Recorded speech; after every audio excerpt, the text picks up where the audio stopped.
Welcome to news alerts. Andhra Pradesh deputy CM Pawan Kalyan స్వచ్ఛంద corporation పై సమీక్షా సమావేశం నిర్వహించారు. ఈ సమావేశానికి ఉన్నతాధికారులు, ఇంజనీర్లు హాజరయ్యారు. ఇక ఈ సమావేశంలో స్వచ్ఛంద కార్పొరేషన్ పనితీరుపై డిప్యూటీ సీఎం కు పవర్ పాయింట్ ప్రజెంటేషన్ ఇచ్చారు అధికారులు. స్వచ్ఛందకు నిధుల లభ్యత, ఖర్చుల వివరాలపై ఆయన ఆరా తీశారు.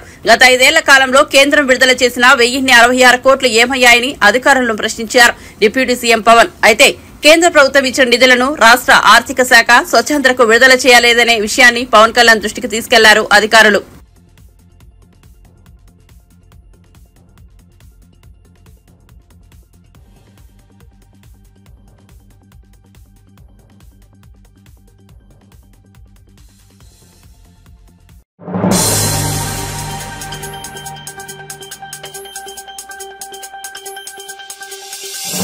తన సవాల్ను స్వీకరించకపోవడం వల్ల ఫ్లై యాష్ రవాణాలో మంత్రి పొన్నం ప్రభాకర్ 100 కోట్ల అవినీతికి పాల్పడినట్టు నిరూపితమైందని బీఆర్ఎస్ ఎమ్మెల్యే పాడి కౌశిక్ రెడ్డి ఆరోపించారు. ఆయన ఏ తప్పు చేయకుంటే జూబ్లీహిల్స్ లోని వెంకటేశ్వర స్వామి గుడిలో ప్రమాణం చేయాలని తాను విసిరిన సవాల్ను మంత్రి ఎందుకు స్వీకరించలేదని కౌశిక్ రెడ్డి ప్రశ్నించారు. తెలంగాణ భవన్ నుంచి కార్యకర్తలతో కలిసి ఆలయానికి వచ్చిన కౌశిక్ రెడ్డి స్వామికి ప్రత్యేక పూజలు చేశారు. బ్లాక్ బుక్ లో మొదటగా మంత్రి పొన్నం ప్రభాకర్ పేరు రాశారు. కేసీఆర్ ప్రభుత్వం మళ్లీ అధికారంలోకి వచ్చాక కాంగ్రెస్ నేతల అవినీతిని బయట పెడతామని కౌశిక్ రెడ్డి అన్నారు. స్వామి టెంపుల్ కు వచ్చి ప్రమాణం చేస్తారని నేను ఇవాళ ఆశించిన. ఎందుకంటే నేను చాలా నీతిమంతుడని చెప్తా ఉన్నాడు. ఎక్కడ నీతిమంతుడు? ఇలా ఫ్లై స్కామ్ లో 100 కోట్ల రూపాయల స్కామ్ అవినీతి చేసిందని నేను ఆరోపణలు చేస్తే ఇవాళ నేను చెయ్యలేదు అని లీగల్ నోటీస్ నాకు పంపితే ఆయన ఇల్లీగల్ యాక్టివిటీస్కి నాకు లీగల్ నోటీస్ పడితే భయపడేటోడు ఎవరు లేడు. సరే, నేను ఇవన్నీ ఏం చెప్పినా అంటే ఇలా తిరుపతి వెంకటేశ్వర స్వామి ఆలయం అపోలో దగ్గర ఉంది. నువ్వు నమ్ముతావు దేవుణ్ణి, నేను నమ్ముతా. ఆడికి వచ్చి నువ్వు ప్రమాణం చేయి. నేను 100 కోట్ల స్కామ్ ఫ్లై యాష్లో చేయలేదని ప్రమాణం చేయి. నేను నీ సమక్షంలోనే బహిరంగంగా క్షమాపణ చెప్తా అని నేను మంత్రి గారికి సవాల్ విసిరినా. మరి నిజంగా నువ్వు నీతివంతుని అయి ఉంటే, నిజంగా నువ్వు నిజాయితీ పరుని అయి ఉంటే మరి ఇలా గుడికి ఎందుకు రాలేదు? ఇలా పొన్నం ప్రభాకర్ గారు యావత్ తెలంగాణ ప్రజలకి ఆయన 100 కోట్ల ఫ్లై యాష్ స్కామ్ చేసిండు అని ఇలా ఇదైపోయింది, ప్రూవ్ అయిపోయింది. నిన్న తప్పించుకోవడానికి నా మీద తప్పుడు ఆరోపణలు చేసి నువ్వు గిట్లా ఇది చేయకపోయి ఉంటే నువ్వు వచ్చి ప్రమాణం చేయి. హుజరాబాద్ నియోజకవర్గంలో చెల్పూర్ గ్రామంలో ఆంజనేయ స్వామి టెంపుల్కి వచ్చి ప్రమాణం చేయని నాకు నిన్న సవాల్ విసిరింది. నా సవాల్ విసిరితేనే నా సవాల్ని స్వీకరించి నేను హనుమాన్ టెంపుల్కి బయలుదేరుతున్న సందర్భంగా పీనవంకలో నా ఇంట్లో నన్ను అరెస్ట్ చేసిర్రు. నన్ను పోనీయలే. సవాల్కి వాళ్ళే పిలుస్తారు, వాళ్ళే నన్ను అరెస్ట్ చేస్తారు.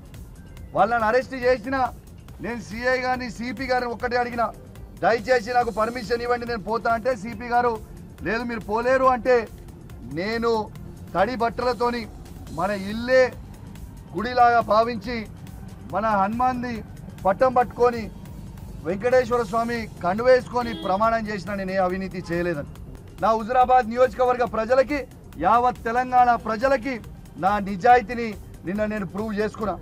మరి ఇవాళ నీ నిజాయితీ నువ్వు ప్రూవ్ చేసుకోవాలని అలా రమ్మని చెప్తే నువ్వు ఎందుకు రాలేదు? దీని అర్థం నువ్వు తీసుకున్నావని. ఆధారాలు ఉన్నాయా అని అడుగుతుండు. ఇది fly ash permit bill. Fly ash అనేది ఆ యాష్ పాండ్ నుంచి సెంట్రల్ గవర్నమెంట్ ఫ్రీగా తీసుకుపోమని ఇచ్చిన ఇది. ఈ ఫ్లై యాష్లో తీసుకుపోయేటప్పుడు లారీస్ని ఈ క్వాంటిటీలో ఎంత క్వాంటిటీ అనేది రాస్తలేరు. ఆడ అవుట్ పాస్ సిగ్నేచర్ ఉంటుంది, వాళ్ళది కన్సర్న్ పర్సన్ సిగ్నేచర్ ఉంటుంది, స్టాంప్ ఉంటుంది, మీరు చూడొచ్చు. రెండోది చాలా తెలివిగా ఏమడుగుతారు, అసలు దీనికి వే బిల్ ఉండదు. మాకు కూడా తెలుసు జిఎస్టీ వే బిల్ ఉండదని, ఎందుకంటే అది ఫ్రీ కాబట్టి. కానీ మేము జిఎస్టీ వే బిల్ అడగలేదు, మేము అడిగింది వేట్ వే బిల్. ఇట్లాంటి వేట్ వే బిల్ మీరు చూడొచ్చు. ఇక్కడ ఈ లారీకి సంబంధించింది దీనికి క్వాంటిటీ లేదు. దీన్ని తీసుకొచ్చి మేము హుజరాబాద్లో దొరకబట్టిన తర్వాత దాన్ని వే చేస్తే 76 టన్నులు, 76.5 టన్స్ పోతుంది. రూల్ ప్రకారం ఏంది, ఇదిగోండి మీరు రూల్స్ ఆర్టీఆర్ నామ్స్ ప్రకారం చూడొచ్చు. 16 టైర్ లారీ అయితే 34 టన్స్ మాత్రమే పోవాలి. కానీ లారీలు ఎన్ని టన్స్ పోతుంది? ఈ వెయిట్ వేబిల్లో మీరు చూడొచ్చు 76.5 టన్స్ పోతుంది. అంటే ఇది నాకు సంబంధం లేదని చాలా తెలివిగా చెప్తుండొచ్చు. ఓ ట్రాన్స్పోర్ట్ మినిస్టర్గా మీ బాధ్యత లేదా? నా బ్లాక్ బుక్లో ఫస్ట్ పేరు రాసినాం Ponnam Prabhakar fly ash scam అని. బిడ్డ మళ్ళా కేసీఆర్ ముఖ్యమంత్రి అయిన తర్వాత నువ్వు తిన్న 100 కోట్ల అవినీతి మరియు టికెటింగ్ స్కామ్, ఇవన్నీ పైసలు నిన్ను కక్కిస్తాం.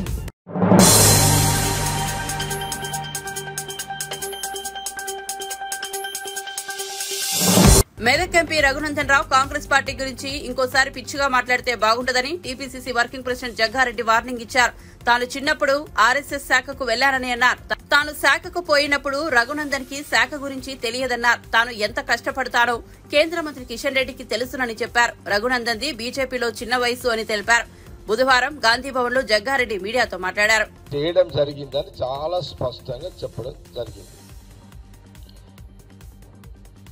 ఇది వాస్తవం కాబట్టి ఇది ఏదో ప్రెస్ మీట్లో అవగాహన లేక చెప్పింది కాదు, అనాలోచితంగా మాట్లాడింది కాదు. ఇవన్నీ డాటా ఇన్ఫర్మేషన్ తీసుకొని నేను మాట్లాడాను. దీనికి సంబంధించి నేను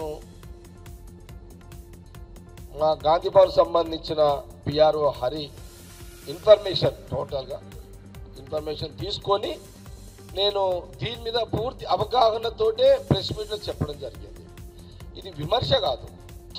నేనేమంటున్నానంటే బీజేపీ బాబు జరా ఫోన్లు మాట్లాడద్దని చెప్పాను. బీజేపీ ప్రభుత్వం ITIR Congress government UPA government ఇచ్చింది. ఇది ఎన్డీఏ మోడీ గారు ప్రభుత్వం వచ్చిన తర్వాత క్యాన్సిల్ చేసిర్రు అని ఇది పొలిటికల్ విమర్శ కాదు. ఆ రోజు బీజేపీ ప్రధానమంత్రి మోడీ గారు ఇది క్యాన్సిల్ చేయకపోయి ఉంటే తెలంగాణలో 15 లక్షలు అంటే 10 ఏళ్ల కాలంలో 15 లక్షల ఉద్యోగాలు వచ్చేవి అని వాస్తవాలే చెప్పిన. 10 ఏళ్లలో 15 లక్షల ఉద్యోగాలు ఇక్కడ ఈ ఐటీఐఆర్లో వచ్చేవి అని వాస్తవాలే చెప్పిన. దానికి సంబంధించిన ఎవిడెన్స్ కూడా ఇగో ఇందులో ఉన్నది.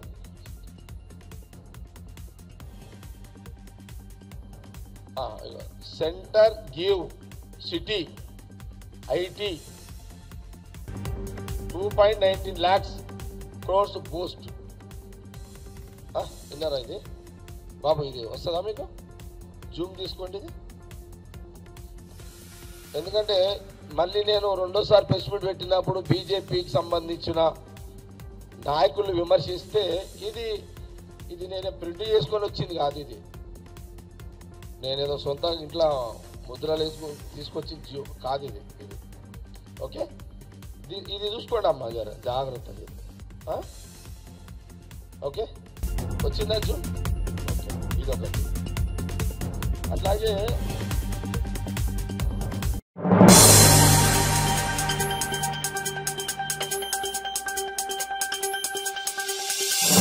జగిత్యాల ఎమ్మెల్యే సంజయ్ కుమార్ చేరికతో తీవ్ర మనస్తాపానికి గురైన జీవన్ రెడ్డితో ఏఐసీసీ పెద్దలు మాట్లాడనున్నారు. అధిష్టానం పిలుపుతో ఆయన ఢిల్లీకి చేరుకున్నారు. తెలంగాణ రాష్ట్ర కాంగ్రెస్ వ్యవహారాల ఇన్ఛార్జ్ దీపాదాస్ మున్షితో సమావేశమయ్యారు. అనంతరం మంత్రి శ్రీధర్ బాబుతో కలిసి వారు ఏఐసీసీ పెద్దలతో మాట్లాడేందుకు వెళ్లారు. శ్రీధర్ బాబు కారులోనే జీవన్ రెడ్డి బయలుదేరారు. ఈ సందర్భంగా మీడియా అడిగిన ప్రశ్నలకు దీపాదాస్ స్పందించారు. తమ పార్టీలో ఎవరూ అసంతృప్తిగా లేరని తెలిపారు. ఊహాజనిత ప్రశ్నలకు మాత్రం తాను సమాధానం చెప్పనని స్పష్టం చేశారు. అంతేకాదే వాళ్ళ ఉచిత విద్యుత్ సరఫరా చెప్పంటూ నేను రైతాంగానికి ఏదైతుందో పంటకు కావాల్సినటువంటి ఉచిత విద్యుత్ సరఫరా అని చెప్పంటున్నా. దేశంలో ఎక్కడ లేని విధంగా బీజేపీ పాలిత రాష్ట్రాలు ఇన్ని ఉన్నాయా? ఎక్కడైనా ఉచిత విద్యుత్ సరఫరా చేస్తున్నారంటూ నేను ఇలా పంటల బీమా పథకానికి సంబంధించి ఏదైతున్నదో కేంద్ర ప్రభుత్వం 25% ప్రీమియం చెల్లిస్తే రాష్ట్ర ప్రభుత్వం 25% చెల్లించే విధంగా 50% ఏదైతుందో రైతాంగం భరించే విధంగా కార్యక్రమం అమలు చేయడం జరుగుతుంది. కానీ తెలంగాణ రాష్ట్రంలో రైతాంగంపై ఈ విధమైన భారం పడకుండా రైతు చెల్లించే 50% ప్రీమియం కూడా రాష్ట్ర ప్రభుత్వమే చెల్లింపు చేయబడే విధంగా కార్యక్రమం అమలు చేసి తలపెట్టడము దయచేసి గమనించాలని చెప్పంటున్నా. రైతు భరోసానే కానివ్వండి, ఏదైనా కానివ్వండి చెప్పంటున్నా. ఇవన్నీ జరుగుతున్న పరిస్థితులలో కొంత ప్రభుత్వాన్ని ఆటంకపరచాలని ప్రతిపక్షాలు భావిస్తున్న తరుణం లోపల ప్రభుత్వాన్ని నిలబెట్టుకోవడం మరి తప్పనిసరి పరిస్థితుల్లో కొన్ని నిర్ణయాలు జరుగుతుంటుంటాయి.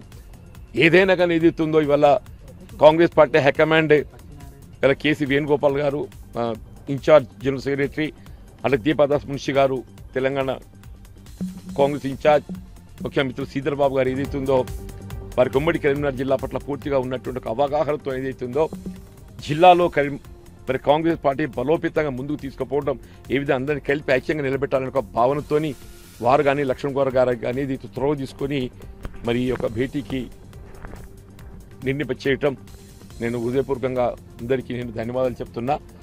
వాట్ ఎవర్ ఇట్ ఈజ్, అందరికీ కావాల్సింది ఒకటే, పార్టీ ఐక్యత, కార్యకర్తల యొక్క ఆత్మగౌరవం ప్రధానం, వారి యొక్క మనస్తాపం ఏదైతే వారికి కావాల్సినటువంటి ఒక ప్రాధాన్యత, అలా పార్టీ బలోపేతం ఇంతవరకు అందించినటువంటి ఒక కృషికి ప్రాధాన్యత కల్పింప చేయడం ఏదైతుందో తప్పకుండా పరిగణలోకి ఉంటుంది. ఏ పరిస్థితుల్లో కూడా క్యాడర్ కార్యకర్తలే ప్రధానం అనే ఒక భావన మరి వేణుగోపాల్ గారి నోటి వెంట రావటం కొంత తృప్తి చెందమని చెప్పి భావిస్తున్నాను. पार्टी इज सबसे बड़ा पार्टी है। कांग्रेस पार्टी के दरवाजा सबके लिए खुला है। अगर कोई कांग्रेस गवर्नमेंट के ऊपर भरोसा रख के कोई एमएलए हमारे पार्टी में ज्वाइन करना चाहते हैं, उनके लिए दरवाजा खुली है। लेकिन उसके साथ साथ हमारे पार्टी का जो वर्कर्स है, उनका भावनाओं को हम कोई किसी भी तरह उनके भावनाओं को हम नकार नहीं कर सकते। वो भी साथ हैं और साथ ही चलेंगे, ऐसे कोई बात नहीं है। कांग्रेस पार्टी में पहले भी बहुत लोग ज्वाइन किए हैं और आगे भी देखिएगा बहुत लोग ज्वाइन करने वाला है, क्योंकि तेलंगाना में सरकार कांग्रेस की सरकार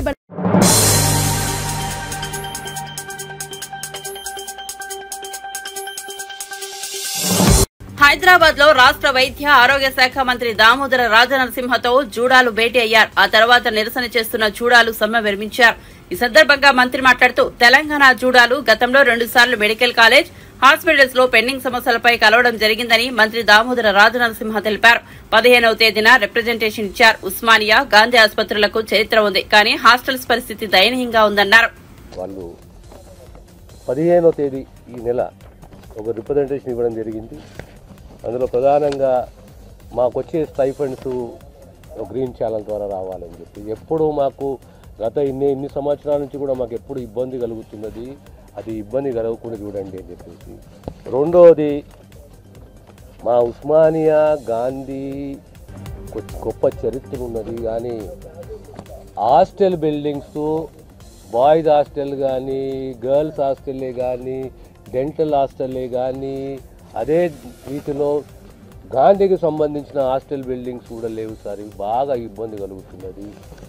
ఇకపోతే కాకతీయ మా కేఎంసీలో కూడా ఇంటర్నల్ రోడ్ చాలా దెబ్బతిన్నాయి. మాకు ఇమీడియట్లీ దానికి కూడా పరిష్కారం కావాలి. ఇకపోతే ఇంకో డిమాండ్, మాకు ఈ ప్రొటెక్షన్ అనేది కావాలి, పోలీస్ ప్రొటెక్షన్ అనేది. గతంలో జీవో ఇచ్చిర్రు, ఆ మెడికల్ డిపార్ట్మెంట్ పోలీస్ డిపార్ట్మెంట్ కూర్చొని చర్చించుకోవాలి అని ఈ రకంగా ప్రధానంగా ముఖ్య అంశాలని మా దృష్టికి తీసుకొచ్చిర్రు, లిఖితపూర్వకంగా ఇచ్చిర్రు. నేను 2 సార్లు వాళ్ళతో మాట్లాడినా, మా డిపార్ట్మెంట్ మా అధికారులు 4 సార్లు మాట్లాడిర్రు. అంటే ఇద్దరి మధ్యలో ఒక కమిట్మెంట్ తోటి ఒక డిస్కషన్ జరిగింది. ఆ డిస్కషన్ ప్రతిఫలమే మొన్న సుమారు 406 కోట్ల రూపాయల బీఆర్ఓ, ఇది చరిత్ర. ఇది తెలంగాణ ఇది జూడాసే కానీ, హెల్త్ డిపార్ట్మెంటే కానీ, మేమే కానీ ముఖ్యమంత్రికి ధన్యవాదాలు తెలియజేయాలి. వారికి ఆ ఇంటెన్సిటీ సీరియస్నెస్ అర్థమైంది. లేలే మనం ఇమీడియట్లీ బీఆర్ఓ రిలీజ్ చేసేద్దాము. సుమారు 406 కోట్ల రూపాయల జీవోని రిలీజ్ చేసారు వాళ్ళు.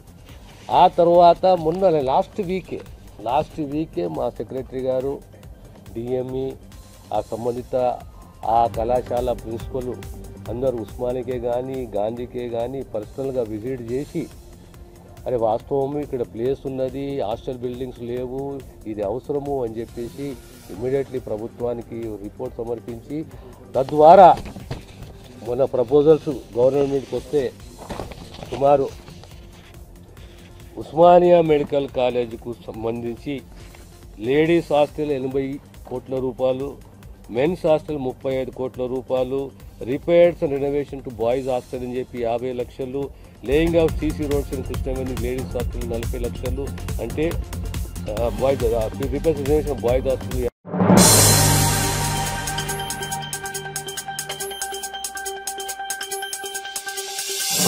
ఇకపై ఉపాధ్యాయుల బదిలీలు పారదర్శకంగా జరగాలని రాష్ట్ర విద్య, ఐటీ, ఎలక్ట్రానిక్స్ శాఖల మంత్రి నారా లోకేష్ అధికారులను ఆదేశించారు. పాఠశాల విద్యలో చేపట్టాల్సిన మార్పులు, ప్రమాణాల మెరుగుదలకు తీసుకోవాల్సిన చర్యలపై పాఠశాల విద్యా ఉన్నతాధికారులతో సచివాలయంలో బుధవారం సమీక్ష నిర్వహించారు. ఉపాధ్యాయుల బదిలీల విషయంలో గతంలో మాదిరి రాజకీయ ఒత్తిళ్లకు తావు లేకుండా విధి విధానాలను రూపొందించాలని కమిషనర్ కు ఆదేశించారు.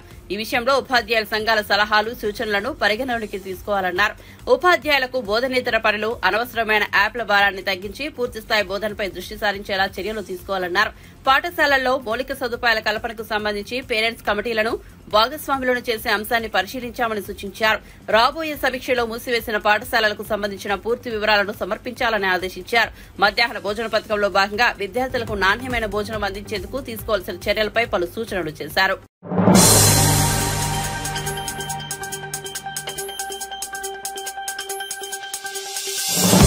వికారాబాద్ జిల్లా పరిషత్ కార్యాలయం ప్రారంభోత్సవంలో చేవెళ్ల ఎమ్మెల్యే కాళీ యాదయ్య, ఎమ్మెల్సీ మహేందర్ రెడ్డి స్పీకర్ మధ్య వాగ్వాదం.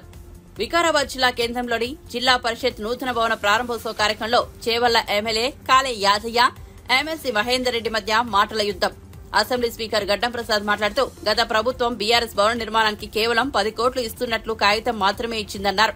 అయినా ఈ బిల్డింగ్ కు కాంట్రాక్టర్ మీరే నిధులు మీకే వస్తాయంటూ మహేందర్ రెడ్డిని ఉద్దేశిస్తూ మాట్లాడుతుండగా ఎమ్మెల్సీ మహేందర్ రెడ్డి కలగజేసుకున్నారు. ఏం మాట్లాడుతున్నావు అంటూ మహేందర్ రెడ్డి కాళీ యాదయ్యను ప్రశ్నించగా ఏం మాట్లాడొద్దా అంటూ యాదయ్య నిలదీశారు. నేను ఆ కాగితం ఏందో మీరు రాసుకున్నారు, రాసుకొని మీరే కాంట్రాక్ట్ చేసి మీరే చేసి ఒకసారి మాకు కూడా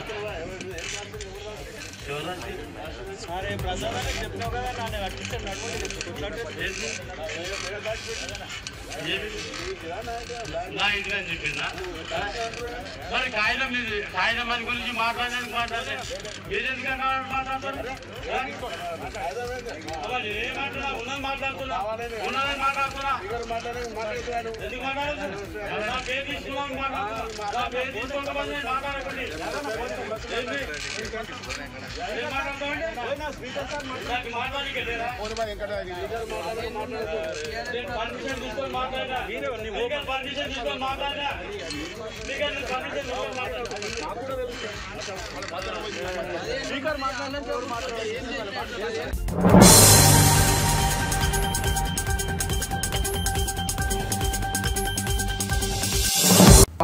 కాంగ్రెస్ మాజీ చీఫ్ రాహుల్ గాంధీ లోక్సభలో ప్రతిపక్ష నాయకుడిగా ఎన్నికవడం శుభ పరిణామమని పీసీసీ ఉపాధ్యక్షుడు నిరంజన్ అన్నారు. రాహుల్ ఆ పదవిని సమర్థవంతంగా నిర్వహిస్తారని విశ్వాసాన్ని వ్యక్తం చేశారు. బుధవారం గాంధీ భవన్ లో ఆయన మీడియాతో మాట్లాడారు. ప్రధాని మోదీతో సహా బీజేపీ నేతలు రాహుల్ ను ఎన్ని అవమానాలకు గురి చేసినా ఆయన హుందాగా వ్యవహరించారని గుర్తు చేశారు. ప్రధాని మోదీకి ప్రతిపక్ష నాయకుడిగా రాహుల్ లోక్సభలో ధీటుగా జవాబిస్తారన్నారు. రామ మందిరం నిర్మాణం చేయకుండానే ప్రారంభం చేశారని, దీనికి దేశ ప్రజలకు మోదీ క్షమాపణలు చెప్పాలని డిమాండ్ చేశారు. ఇది ఒక శుభ పరిణామం. ఈ సందర్భంలో ఆయన మాట్లాడింది కూడా లోక్సభలో స్పీకర్ను ఆయనను ఉద్దేశించి ఆయనను మనవి చేసుకుంటూ సభలో అనేది అధికార పక్షమే కాదు, ప్రతిపక్షం కూడా ప్రజల అభిప్రాయాన్ని తెలిపే అవకాశం కలగాలని మాట్లాడటం జరిగింది. అది ఆయనలోని విజ్ఞతకు అది నిదర్శనం అన్నమాట మనవి చేస్తూ ఉన్నారు. ఇన్ని రోజులు బీజేపీ వారు, మోడీ గారు రాహుల్ గాంధీ గారిని నానా విధంగా ఆయనను చిన్నబుచ్చే ప్రయత్నం చేసిన మొదట్లో పప్పు అని ప్రచారం చేసిండ్రు. ఎలక్షన్ సమయంలో కూడా మనం చూడటం జరిగింది. షైజాది యువరాజు అని సంబోధించుకుంటూ మోడీ గారు మాట్లాడటం జరిగింది మన ప్రధాన సభల్లో కూడా. ఇక ఆయన మోడీ గారు యువరాజుగా సంబోధించినటువంటి రాహుల్ గాంధీ గారు లోక్సభలో ఇప్పుడు మోడీకు ధీటుగా ప్రతిపక్ష నాయకుడిగా కూర్చోవటం, మాట్లాడటం జరుగుతుందన్న విషయం ఈరోజు లోక్సభలో చూస్తే చాలా స్పష్టంగా తెలిసిందన్న మాట కూడా మనం చేస్తూ ఉన్నాం. ఇక నిన్న నేను పేర్కొన్నట్టు అయోధ్యకు సంబంధించినటువంటి విషయంలో అయోధ్య రామ్ మందిర నిర్మాణం చైర్మన్ రూపేంద్ర శర్మ గారు మాట్లాడుతూ ఇవాళ చాలా ప్రెస్లో రావటం జరిగింది. లీక్ ఏం లేదు, ఆ ఉన్న లీక్ కూడానే సెకండ్ ఫ్లోర్ అనేది కట్టిన తర్వాత అది మొత్తం తగ్గుతుంది అనే మాట చెప్పిండు. అంటే దాని అర్థమైంది, సంపూర్ణంగా కన్స్ట్రక్షన్ చేయకముందే మీరు ఆలయ ప్రారంభోత్సవం చేసిండ్రు. అది ఘోరమైన తప్పిదం. దానికి బాధ్యులు మోడీ గారు. ఎందుకంటే ఎన్నికలకు ముందే ఆయన ఆలయ ప్రారంభోత్సవం చేసి ఎన్నికల్లో లబ్ధి పొందాలనే ప్రయత్నం చేయటం జరిగింది. మోడీ గారు ప్రజలకు క్షమాపణలు చెప్పాలి. ఇక లాస్ట్లో ఒక విషయం, 1975లో ఎమర్జెన్సీ విధించటం జరిగింది.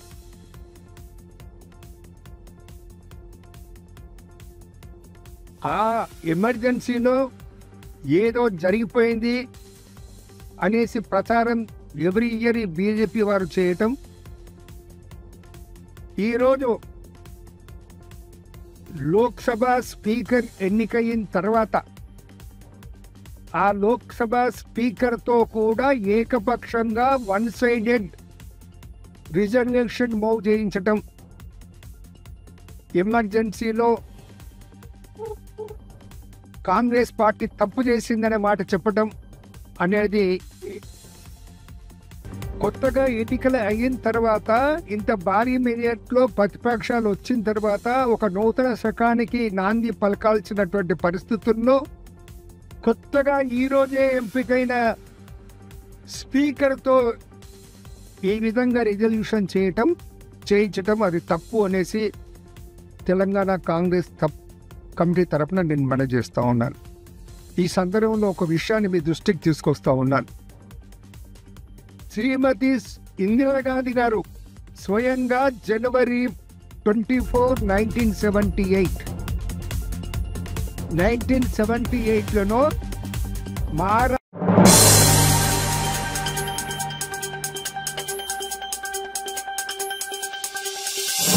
మొలచింతలపల్లి చెంచు మహిళపై అత్యంత పాశవికంగా దాడి చేసిన నిందితులను కఠినంగా శిక్షిస్తామని మంత్రి సీతక్క అన్నారు.